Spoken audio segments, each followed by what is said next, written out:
Good afternoon, everyone.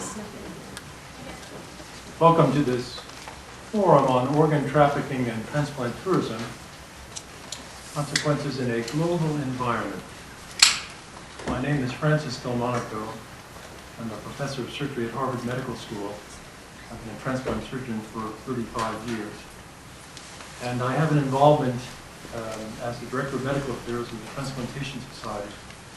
And I'm medical director of an organ bank here in New England, the New England Organ Bank. So it's a very special honor for me to be a participant in this forum this afternoon. This event is co-hosted by the Carr-Ryan Center for Human Rights Policies Initiative to Stop Human Trafficking. And it's also hosted by the Division of Global Health and Human Rights at the Massachusetts General Hospital. A bit of background about the Carr Center. The mission of the Carr Center, like the Kennedy School, is to train future leaders for careers in public service and apply first-class research to the solution of public policy problems. The Carr Center's research, teaching, and writing is guided by a commitment to make human rights principles central to the formulation of public policy in the United States and throughout the world. The initiative to stop human trafficking is a new program focused on expanding the understanding of human trafficking and bringing this international human rights crisis to an end. The initiative aims to create a global effort through building a network of scholars and practitioners, developing best practices, disseminating information, and conducting research. Information will be disseminated through a series of online conferences, scholarly lectures, fellows program, and student internships. This initiative to stop human trafficking will not only educate, but provide connections and information sharing for anti-trafficking policymakers and future policy leaders around the world. The mission of the Carr Center partner in this event, the Division of Global Health and Human Rights at the Massachusetts General Hospital, is to care for the world's most vulnerable by developing and facilitating healthcare delivery, research, education, and capacity building initiatives. A major component of the Division of Global Health and Human Rights work is the Initiative to End Slavery, IES. IES is currently conducting 8 social science case studies examining sex trafficking of women and girls, which not only violates human rights and contributes to harmful social and economic conditions, but also poses a significant public health problem. This research is part of a multi-year investigation into how a public health lens can identify root causes of trafficking, how health systems might directly intervene to assist trafficked victims, and how healthcare systems can contribute to multi-sectoral anti-sex trafficking strategies. So although IES is focused on human trafficking, the staff have presented conference papers and participated in discussions on issues around organ trafficking as part of this division's mission and wider effort. So here we are on behalf of the Carr Center and the Division of Global Health and Human Rights to have this forum this afternoon. It's my honor to introduce the initial participant of this, but let me just mention that it will be with Dr. Noel, Dr. Wikler, and Dr. Simmerling. Dr. Burke is here. He is the director of the Division of Global Health and Human Rights. And after Dr. Noel's presentation, which will bring some introduction and background explanation of the global problem, we'll be introducing Dr. Burke to run the conference. So, at first, Dr. Noel, Dr. Noel is the Clinical Coordinator of Procedures at Health Technologies at the World Health Organization. And he's the Director of the Transplantation Effort.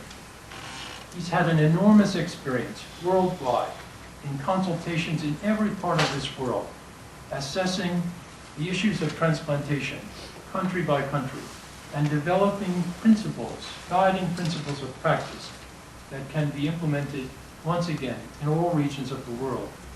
So we are especially pleased and honored to have his participation here this afternoon to give us insights about this global problem. Dr. Noel.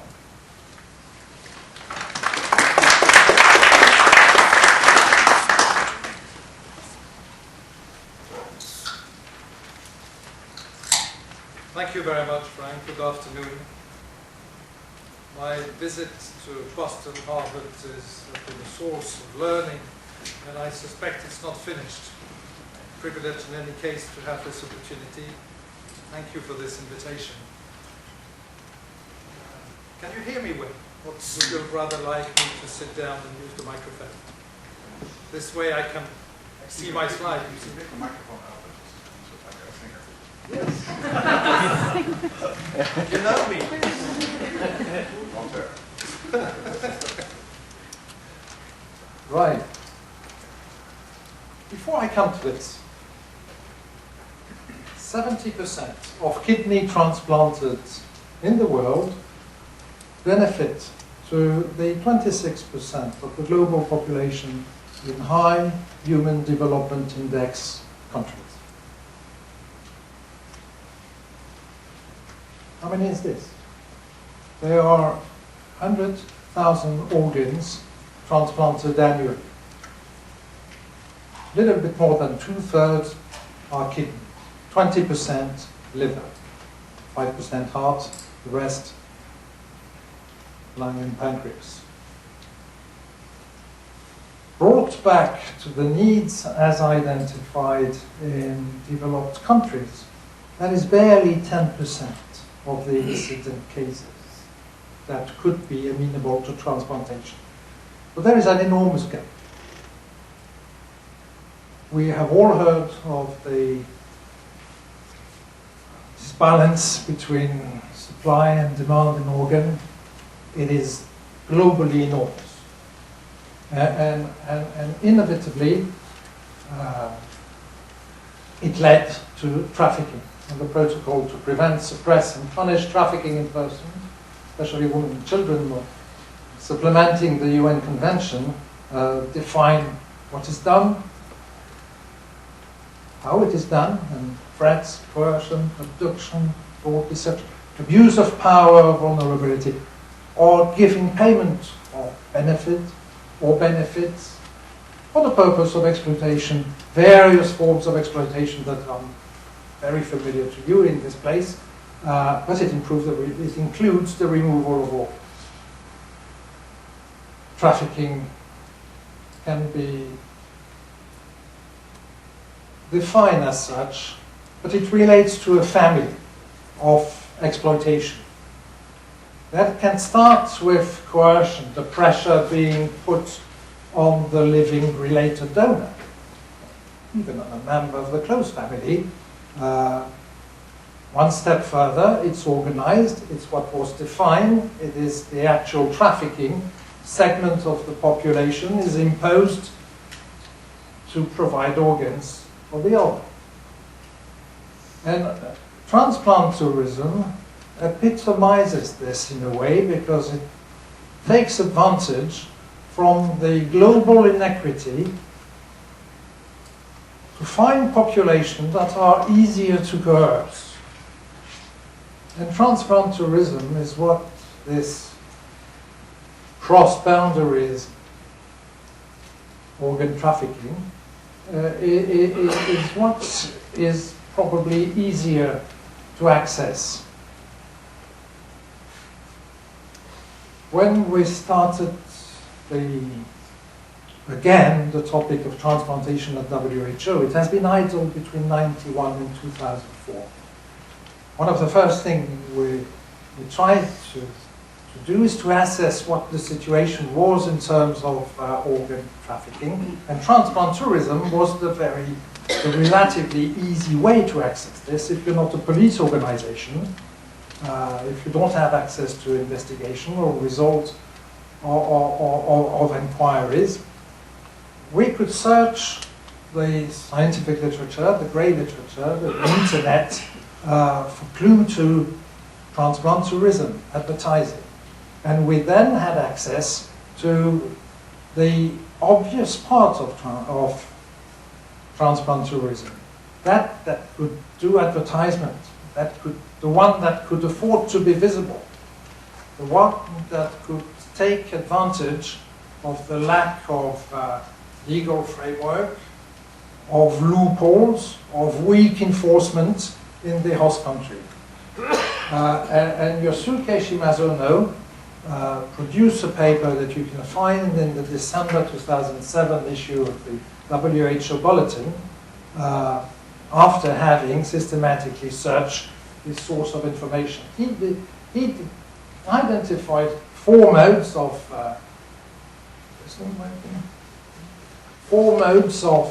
transplant tourism, two countries, a donor and transplantation services welcoming recipient for unrelated exploited donor, or possibly organs from deceased donor from that country that would be diverged for profit motivation to meet the needs of paying vulnerable recipients. They're just as vulnerable also. They're seeking organs in this first place.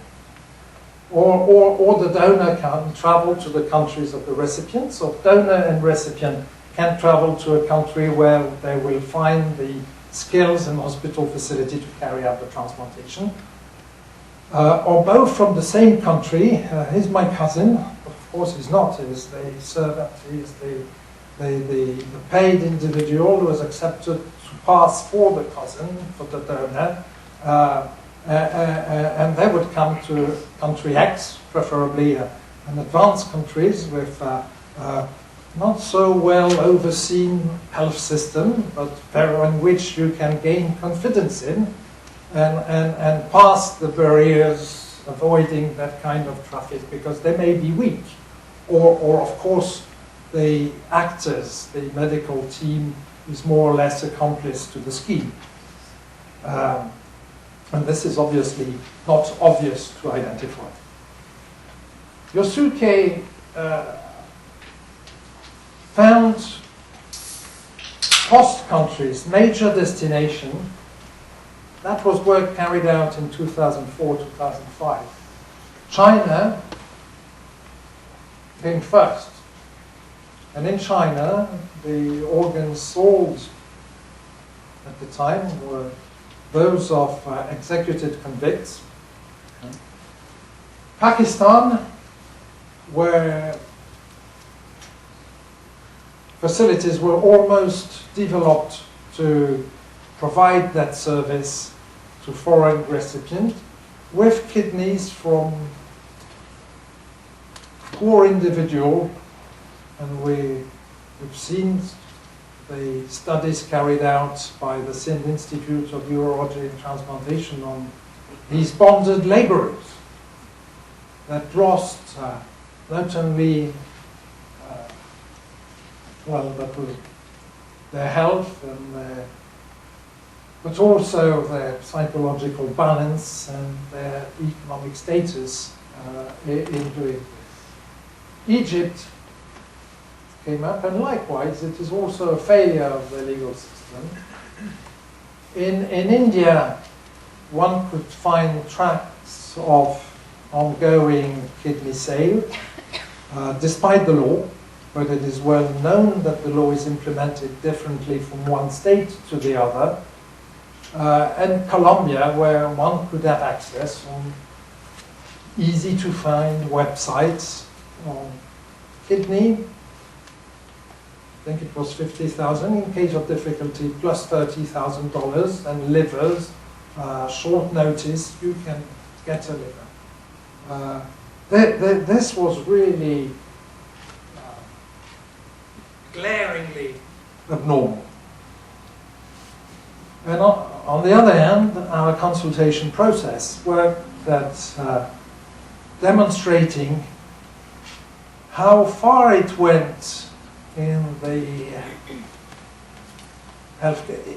into the healthcare provision of a number of client countries. And we found countries with a very open, candid access to their statistics. Oman, for example, where you can see that the kidney transplantation was outsourced, between quotation marks, to India, until India adopted the law in '94 that banned commercial transplantation, and that succeeded in removing the label of global kidney bazaar that was that of India until then. It is a demonstration that a law can be effective even if not perfectly implemented. And Iraq succeeded. I don't develop the reason why it stopped in 2002. And Pakistan took over. Likewise in Malaysia, one could see India and the interruption of India, China. What is interesting in Malaysia is that it demonstrates how pernicious access to organs, easy access to organs abroad, undermine any effort at reaching self-sufficiency in the country. And it's quite clear that whenever transplant tourism increases, the local activity decreases. These reasons, recognized by the World Health Assembly back in '87, led it to clearly set the question. Concern at the trade for profit in human organs among living human beings, affirming that such trade is inconsistent with the most basic human values and contravenes the Universal Declaration of Human Rights and the spirit of the WHO Constitution. The World Health Assembly requested the Director General to produce guiding principles for transplantation. These guiding principles you're probably familiar with. They were the one endorsed by the World Health Assembly in '91 that have been influential in the legal framework of more than 30 countries. In 2004, as I said earlier, we reactivate the topic of transplantation and brought to the World Health Assembly a resolution it adopted and completed that made it clear that cell tissue and organ transplantation should be, as a community resource, as involving other human beings than the patient. It's wider than the doctor-to-patient relationship. What has to be under the responsibility of health authorities. That there was a need to collect data and document what was ongoing. We created the global knowledge base in transplantation. There was a need to update the guiding principles that were obsolete because of the progress of science, because of the progress of practices. For example, related living donors, genetically related living donors recommended in '91, the genetic relationship in countries where transplantation activities was important. This one, for example, 25% of organs transplanted in the world are transplanted in the US. And the necessity of a genetic relation with the live donor has long evolved towards other type of relationship. To improve access to suitable transplantation in countries in need, even searching to maximize access to transplantation through adding to organs from deceased donor, kidneys from live donors whenever possible, and seeking global harmonization of practices at global level. Sure. but it also urges member states to take measures to protect the poorest and vulnerable groups from transplant tourism and the sale of tissue and organs, including attention to the wider problem of international trafficking in human tissue and organs. So what we tried to do at WHO from 2004 on was to build up a global dynamics, try to create a common global attitude to transplantation. And this we tried to do by involving stakeholders, and to start with health authorities, our governing bodies, members of member states, through the policymakers at health ministry level, through the donation and transplantation coordination agencies that are in existence in most countries, through the national regulatory authority that ensure the safety and efficacy of tissues, but also through scientific and professional societies. Very much convinced that the actors of transplantation needed to be united and collaborating with those in charge of the oversight and the official relation with the transplantation societies. We've been working with professionals as well as with countries. We also associate to the consultation process civil society, ethicists, lawyers, patients, donor, recipient, in every region of the globe and every level of development. And this dynamics led to progress. Progress in countries where those we identified, where it was obvious that transplant tourism thrived because of loophole, lack of legislation, lack of enforcement. In China, the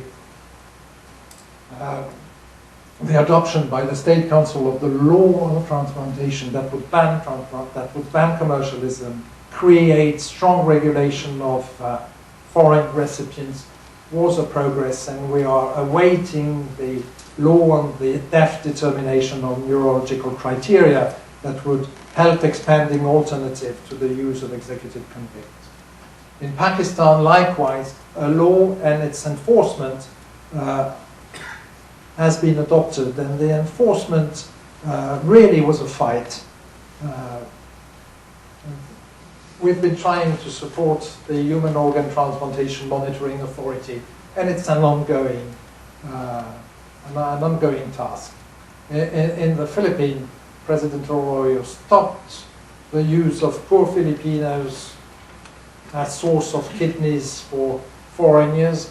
We're still awaiting a law that would make it clear that sale and purchase of human material for transplantation is prohibited as such. Likewise, in Egypt, a law has been approved by the State Council, is under discussion at the Parliament, and President Mubarak made it clear that he is expecting the session to provide the country with a law. It has gone underground.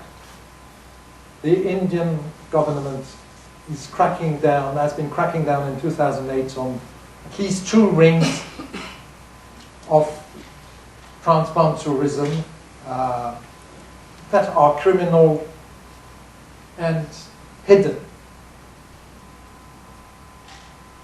To fight this, laws, united front, we have a resolution that was approved by the Executive Board that hopefully the World Health Assembly will adopt, that urges member states to oppose the seeking of financial gain or comparable advantage in transaction involving human body parts, organ trafficking, transplant tourism, including by encouraging healthcare professionals to notify relevant authorities when they become aware of such practices in accordance with national capacities and legislation.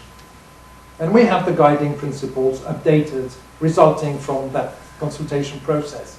And 4 of its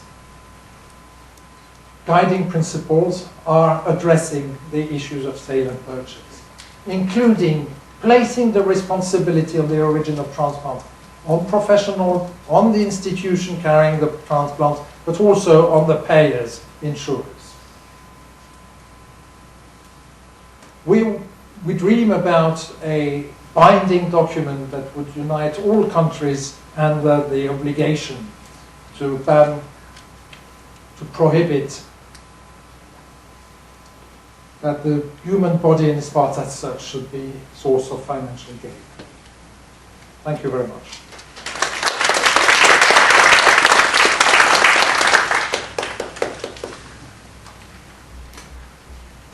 Thank you, Dr. Noel. And it's great to see this many people out here, particularly on such a beautiful day as spring is threatening to come out, and Harvard is at break, so and we have a full room here. So what we're going to do is, I'll actually come back to these, I think these slides in a little bit. Or actually, why don't we, do I have a way of moving the slides? Okay. I guess I'll just show one slide here. What I'd like to do is, we have 1 hour, and we want to make this a dialogue and get everybody involved in, which is really actually a dynamic conversation. And it's great that we really laid some foundational information just now, and we'll have brief presentations by 3 more of our panelists. But then we'd like to really get the experts up here, and my job will be to get you guys to ask some questions and get this moving forward. I decided this morning to sort of to spice it up a little bit and to know what's really going out there, currently in the conversation of real people. I just 6:30 this morning sat on the internet and sort of asked the question, cash for organs. I said, I'll buy your heart. And this is actually what came up. And let me just tell you a couple of these. First one, verkaufe meine Niere. So it's, my kidneys are for sale, 38 years old. I'm a man, and this is the email. So if you want to buy this person's kidneys, there's their email. I'm selling my kidney. Anybody wanted, please reply me because I am in trouble. I'm 22 years old, no drugs, no drinks, willing to donate kidney to a person who will pay for time, pain, and suffering. I'm 34 years old, guy of B positive blood group. I want to sell my kidney. I sell a piece of my liver or kidney. I'm 35 years old. I'm completely healthy. I'm a U.S. female wanting to donate 1 kidney for compensation, non-smoker, non-drinker. I'm a Chinese female, and there were many, many, many more, and these had just been posted in the last 24 hours. So this is really, this is a very much alive issue in our world today. And I just thought, when I wanted to look at what's the news that hits the airwave in the last 24 hours, one of the largest firms of undertakers in the Netherlands is offering a reduction in the cost of funerals to the relatives of dead people who have had an organ removed for donation. The initiative follows a call from the Dutch Kidney Foundation for new ideas to boost donation. All of us are here in the room today because we'd like to see more people in need in the world, of course, get organs that they need. And so people are thinking of creative ways to develop incentives, and it's really our job to think through protection. And then this is long, but suffice to say, in the last 72 hours, and I expect our panelists know the details of this far more than I do, but this was just put out in the newspaper today, and that in Singapore there's actually currently ongoing an argument, should they open up Singapore for sales of organs, and you can see at the very end, I thought that was quite interesting, the Minister of Health in Singapore said many countries have already updated their legislation to provide for such reimbursements, and he named the United States. So there's some interesting perceptions. So I'd like to turn it actually on to our experts, and so our next speaker is Dr. Mary Simmerling, and we'd be here the rest of the afternoon if I introduced everybody with all the activities that they've contributed to in the world. But suffice to say, Dr. Simmerling comes to us from Cornell Medical College. She's an assistant dean there, and specifically she's a philosopher in ethics who has dedicated a significant portion of her work to the protection of women and the protection of people in the realm of trafficking, and specifically organ trafficking. I don't know how hard it is to see my slides with the lights up, so I don't know if we can get those down. You can see them okay? So I'm delighted to be here and excited to be talking about this topic with you all. Like all good philosophers, I'm going to take a step back from where we just were and give background on the background. I can do that a little bit here. So I'm going to talk about trafficking in persons and trafficking in organs, and try to see how we're using this term and what it really means. So I'm going to talk first about trafficking in persons, go through some definitions and some of the forms and the victims of this of trafficking, and then I'll talk about trafficking in organs, and I will humbly discuss the Declaration of Istanbul on organ trafficking, transplant tourism, which my other three panelists were part of. So I'm the only one on the panel who wasn't at that meeting and taking part in that, but I will look for them to provide guidance on that too. And then I'm going to suggest that there are some similarities and differences between trafficking in persons and trafficking in organs that we really should pay some close attention to. And finally, I'm going to talk about poverty and autonomy and choice.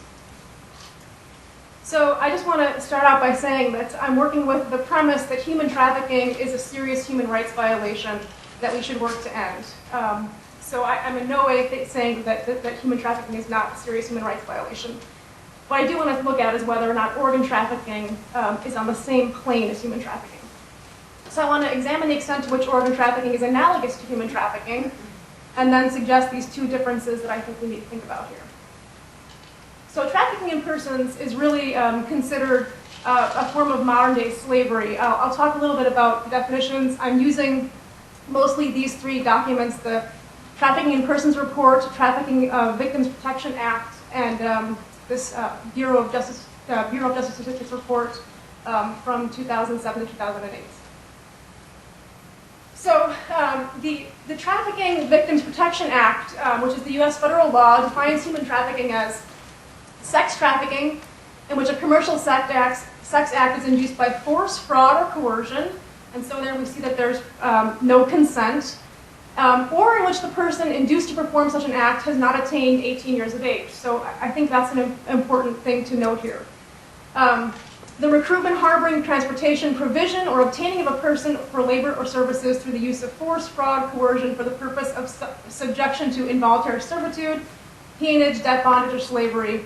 It does not require physical transportation from one location to another to be trafficking. The International Labor Organization, which is an agency of the UN charged with addressing labor standards, also has a definition for human trafficking.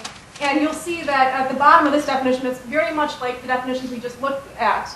But at the bottom of this, it says forced labor or services, slavery, or practices similar to slavery, servitude, or the removal of organs. We saw a chart similar to this that Dr. Noel put up. So what are the essential features of trafficking? Well, traffickers are really opportunists who prey on the vulnerable by using deception, coercion, or force. Now, Dr. Noel's slide, in the ways and means category, had something that I don't have in this one, and I'll be interested to hear where you got that. And that is that any form of payment or exchange of money or benefits was included in the ways and means category. And that's going to be important for my argument later on about whether or not organ sales is necessarily trafficking. So there's a certain process that has to take place. There's a ways and means that you have to get to the goal, and the goal has to be one of these kinds of things. The major forms of trafficking that are mostly talked about in the literature, and you should know that organ trafficking is not as featured in the literature as these kinds of trafficking. Forced labor, migrant workers, bonded labor, debt bondage, involuntary servitude, child soldiers. UNICEF estimates more than 300,000 worldwide. Forced begging, forced marriage, forced adoption, sex trafficking, prostitution, and child sex tourism. So these are the forms of trafficking that are included in the 2008 Trafficking in Persons Report. Who are the victims of trafficking? Well, the estimates range that there are 4 million to 27 million people worldwide, about 12.3 million people at any one given time. The perpetrators, not surprisingly, prey on those who are vulnerable due to economic conditions, crisis situations, disasters, wars, and legal status. And you also won't be surprised to know that the vast majority of transnational victims of trafficking are women and girls. 80% are women and girls, 50% are minors. So now, turning to look at trafficking in organs. There are really three major papers on trafficking in organs that have shaped the discussion and debate in this area. And we are privileged to have Frank Delmonico, who is an author on all of these papers, here with us today. And I'm going to use most of what I'm going to talk about with organ trafficking is from these papers. So I mentioned earlier the Declaration of Istanbul. The Declaration of Istanbul sets out a definition of organ trafficking, and it also defines transplant commercialism and travel for transplantation. So you can see here, and I apologize for such a busy slide, but transplant commercialism is actually defined separately from organ trafficking. So organ trafficking includes much of the earlier definition of trafficking in persons, but you'll see that there's a part at the end, the giving to or receiving by a third party of payments or benefits to achieve the transfer of control over the potential donor for the purpose of exploitation by the removal of organs for transplantation. So this is added on to the earlier definition of human trafficking to get organ trafficking. Whereas transplant commercialism is a policy or practice in which an organ is treated as a commodity, including by being bought or sold or used for material gain. Travel for transplantation is more related to transplant tourism. The Declaration of Istanbul contains some important assertions. It asserts that organ trafficking, transplant tourism, and transplant commercialism threaten to undermine the practice of transplantation worldwide. It also asserts that these practices violate the principles of equity, justice, and respect for human dignity, and so should be prohibited. And finally, because transplant commercialism targets impoverished and otherwise vulnerable donors, the Declaration asserts that it leads inexorably to the inequality and injustice, and so should be prohibited. It recommends, based on these assertions, that organ trafficking, transplant tourism, and transplant commercialism should be barred to preserve the goodness of the act of organ donation without victimizing the poor. And it also suggests that we should work to eliminate organ trafficking and these other related practices worldwide and impose sanctions for non-adherence and non-compliance. And I should tell you the sanctions are pretty severe. So now the question is, are we arguing from analogy here? What is there enough in the human trafficking to share features with organ trafficking?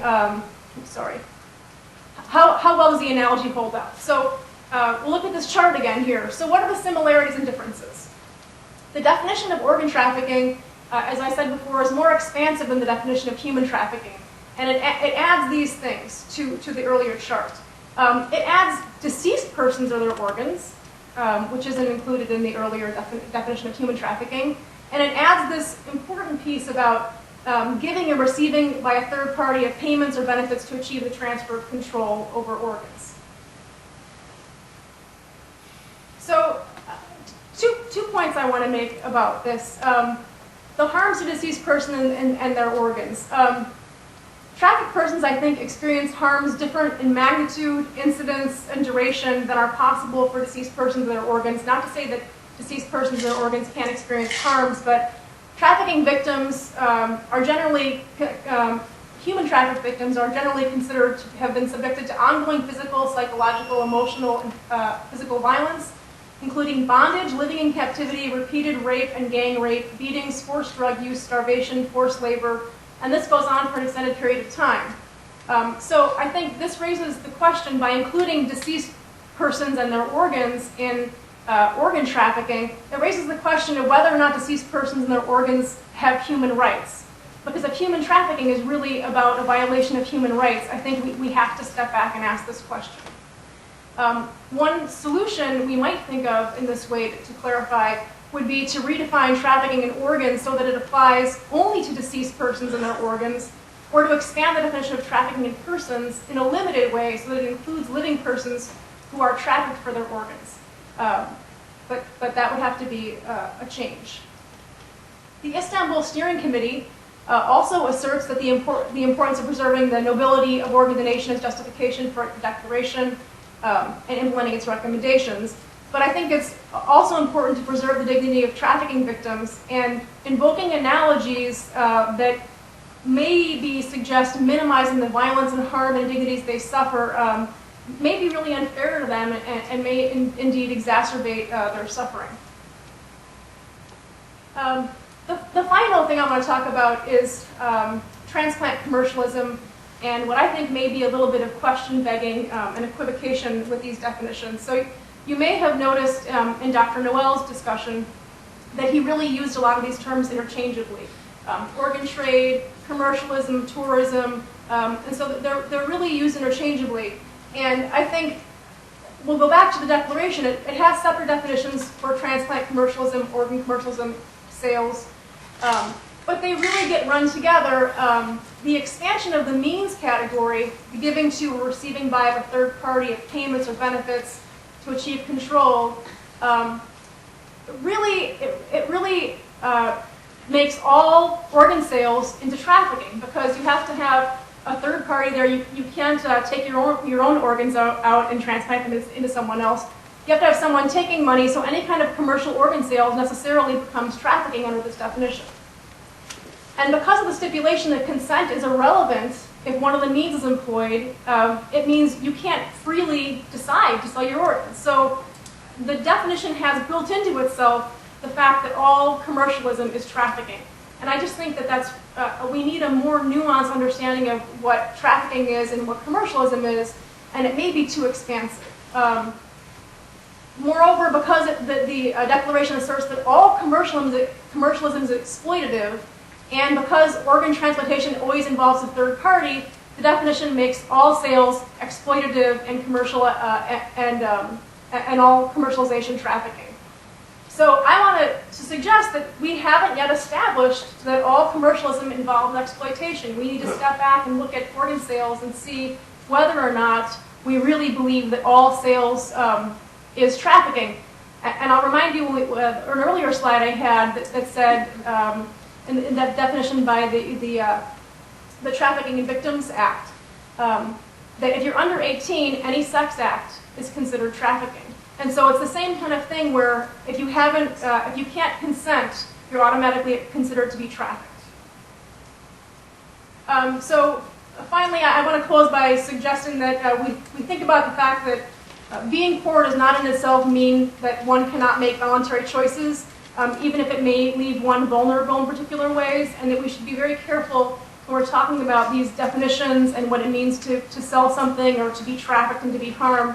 We should be careful that we don't take more choices away from people who are already very vulnerable.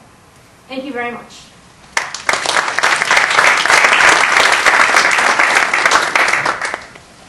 Thank you, Dr. Simmerling.